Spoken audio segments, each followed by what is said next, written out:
इस वीडियो में मैं एक्सप्लेन करूंगा हमारी नो विन नो लॉस या डन बेस पे वीज़ा की टर्म्स को।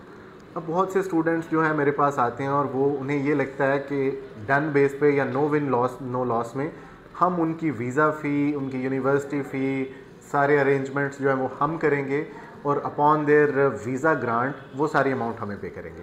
ये बिल्कुल गलत है और ना आप, मेरा ख्याल है, ये मैसेजेस करके या हमारे ऑफिस विज़िट करके इस चीज़ की कंफर्मेशन लेने की ज़रूरत नहीं है। एक सिंपल सी बात है कि अगर हमारे पास दिन में 10 स्टूडेंट्स आ रहे हैं एंड ऑन एवरेज एक स्टूडेंट का 30 से 40 लाख रुपए कॉस्ट आती है फॉर देयर स्टूडेंट वीज़ा, जिसमें फ़ी डिपॉजिट, उनकी वीज़ा फ़ी, हेल्थ इंश्योरेंस वगैरह है, तो हम इतने स्टूडेंट्स को एंटरटेन नहीं कर सकते इस बिहाफ पर। अब नो विन नो लॉस में अल्टीमेटली पैसे आपके लगने हैं, पेमेंट आपने करनी है, मगर इस सिनेरियो में अगर आपका वीज़ा रिजेक्ट होता है तो वो टोटल अमाउंट आपको रिफ़ंड कर दी जाएगी। अब वो रिफ़ंड कैसे की जाएगी कि अब नॉर्मल वीज़ा कॉस्ट अगर 30 लाख है तो हम नो विन नो लॉस पे 40 लाख चार्ज करते हैं एक स्टूडेंट से।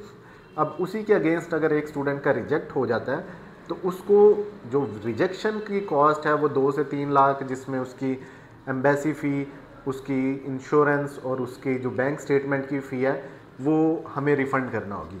तो इस सिनेरियो में जिस स्टूडेंट का वीज़ा सक्सेसफुल होता है उससे जो एडिशनल अमाउंट हमने चार्ज की होती है वो हम रिजेक्शन वाले को पे करके कवर कर देते हैं।